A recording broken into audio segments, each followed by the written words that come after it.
सबसे पहले इससे यात्रा का फायदा हो रहा है। जो पब्लिसिटी हमें शायद नहीं मिलती, असम के चीफ मिनिस्टर और शायद उनके पीछे अमित शाह हमारी मदद कर रहे हैं, तो उससे तो हमारा फायदा ही फायदा है। और मेन इशू आज असम में यात्रा बन गया है। ठीक है, अब जहाँ तक मंदिर में जाने का रोकना, कॉलेज में जाने से रोकना, अब यहाँ पे पद यात्रा रुकवानी, ये तो इनकी स्टाइल है। इंटिमिडेशन टैक्टिक्स से हम इंटिमिडेट नहीं होते इन लोगों से, इनसे डरते नहीं हैं। तो हमारा तो फ़ायदा है। हमारा जो मैसेज है, नया मैसेज है, वो तो जा रहा है, गांव में जा रहा है, क्योंकि जनता अपने आप से पूछ रही है कि भैया ये हो क्या रहा है।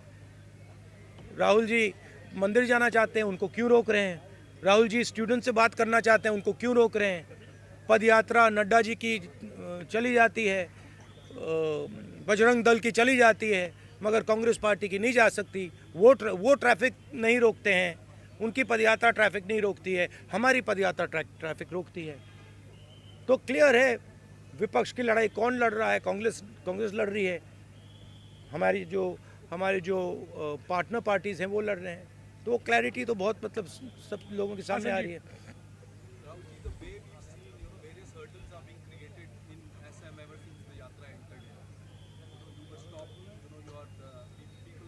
on the way, things like that. So what do you feel and what message you have to give to the Assam Chief Minister? No, first of all, by the way, it's an interesting thing. Even the BJP fellows who are protesting are waving at me. So they're holding the hand in one, holding the BJP flag in the other hand, they're going smiling and waving at me.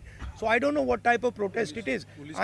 I'm blowing kisses to them, they're waving at me, and Mr. Hemanto seems to think it's a protest. There's no protest taking place there.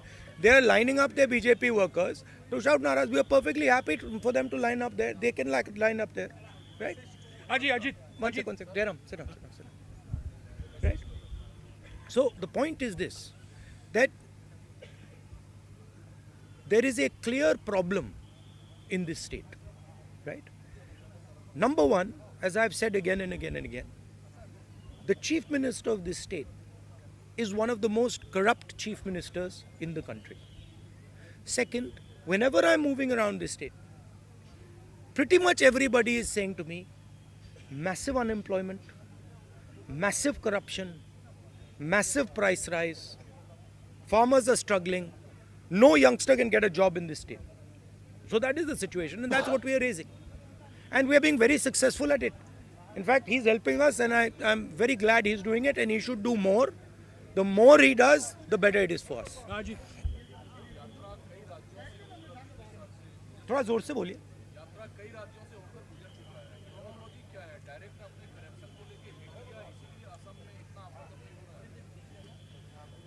मुझे लगता है कि BJP का पिछले यात्रा का experience था कि वो यात्रा शुरू हुई कन्याकुमारी में। पहले उन्होंने कहा कि ये तो मतलब इसका कुछ असर नहीं पड़ेगा, और आस्ते आस्ते उसका असर बढ़ता गया और इवेंचुअली वो क्रेसेंडो बना जम्मू कश्मीर में जाके। अब इनकी थिंकिंग है कि इसको पहले ही डिसरप्ट करो, मगर प्रॉब्लम क्या है कि जब वो यात्रा को डिसरप्ट करते हैं, वो यात्रा की मदद करते हैं। तो मैं तो चाहता हूँ, फ्रैंकली मैं आपको बोलूँ, मैं तो चाहता हूँ कि यात्रा को डिसरप्ट करें, कि हमें मतलब कॉलेजेस में जाने से रोकें। मैं कॉलेज में जाने से रोका, पूरा कॉलेज बाहर आ गया। आपने देखा पूरा कॉलेज बाहर आ गया, हर स्टूडेंट ने मेरा वहाँ पे भाषण देखा।